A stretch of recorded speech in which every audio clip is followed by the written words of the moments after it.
মানবতা বিরোধী অপরাধের মামলায় জাতীয় সমাজতান্ত্রিক দল বা জাসদের সভাপতি এবং সাবেক তথ্যমন্ত্রী হাসানুল হক ইনুকে ১০ বছরের কারাদণ্ড দিয়েছেন আন্তর্জাতিক অপরাধ ট্রাইব্যুনাল ২। মঙ্গলবার বেলা ১:৩০টার পর বিচারপতি নজরুল ইসলাম চৌধুরীর নেতৃত্বাধীন বেঞ্চ বহুল আলোচিত এই মামলার রায় ঘোষণা করেন। দীর্ঘ বিচারিক প্রক্রিয়া শেষে দেয়া এ রায়কে সাম্প্রতিক সময়ের অন্যতম গুরুত্বপূর্ণ রায় হিসেবে দেখা হচ্ছে। রাষ্ট্রপক্ষের অভিযোগ অনুযায়ী ২০২৪ সালের জুলাই গণঅভ্যুত্থানে চলাকালে কুষ্টিয়ায় সংগঠিত হত্যাকাণ্ড, আন্দোলন দমনে উস্কানি, ষড়যন্ত্র, পরিকল্পনা এবং মানবতা বিরোধী অপরাধে সম্পৃক্ততার অভিযোগে ইনুর বিরুদ্ধে মোট ৮টি অভিযোগ আনা হয়। এসব অভিযোগের মধ্যে ছিল আন্দোলনকারীদের বিরুদ্ধে বল প্রয়োগে উৎসাহ দেয়া, উচ্চ পর্যায়ের বৈঠকে দমনপীড়নের সিদ্ধান্তে সম্পৃক্ত থাকা এবং স্থানীয় প্রশাসন ও দলীয় নেতাকর্মীদের মাধ্যমে সহিংস কর্মকাণ্ডে ভূমিকা রাখার অভিযোগ। প্রসিকিউশনের ভাষ্য অনুযায়ী কুষ্টিয়ায় আন্দোলনের সময় শ্রমিক, শিক্ষার্থী, ব্যবসায়ী সহ কয়েকজন নিরীহ মানুষ নিহত হন এবং বহু মানুষ আহত হন। রাষ্ট্রপক্ষ আদালতে দাবি করে এসব ঘটনা বিচ্ছিন্ন নয়, বরং পরিকল্পিতভাবে পরিচালিত সহিংসতার অংশ ছিল।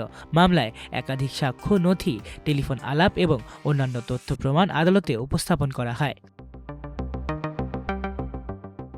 আদালতের রাষ্ট্রপক্ষের পক্ষে চিফ প্রসিকিউটর সহ একাধিক আইনজীবী শুনানিতে অংশ নেন। অন্যদিকে আসামি হাসানুল হক ইনুর পক্ষে আইনজীবীরা অভিযোগ অস্বীকার করে বিভিন্ন আইনি যুক্তি তুলে ধরেন। দীর্ঘ শুনানি, সাক্ষ্য গ্রহণ এবং যুক্তিতর্ক শেষে ট্রাইব্যুনাল মামলাটি রায়ের জন্য অপেক্ষমান রাখেন। পরে ৩০ জুন রায় ঘোষণার দিন ধার্য করা হয়।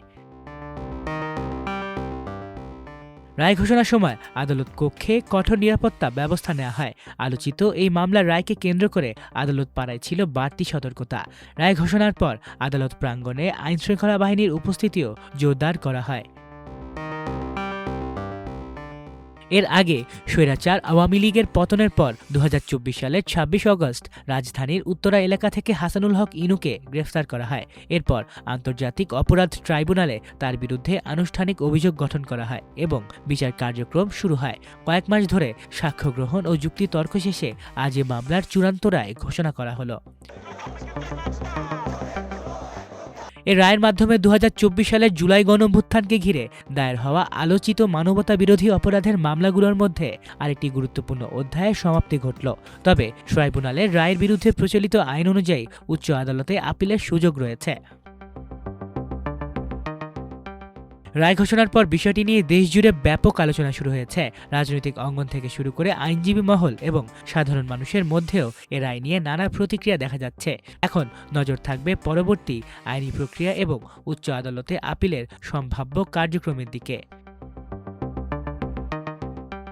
মাল্টিমিডিয়া ডেস্ক, আমার দেশ।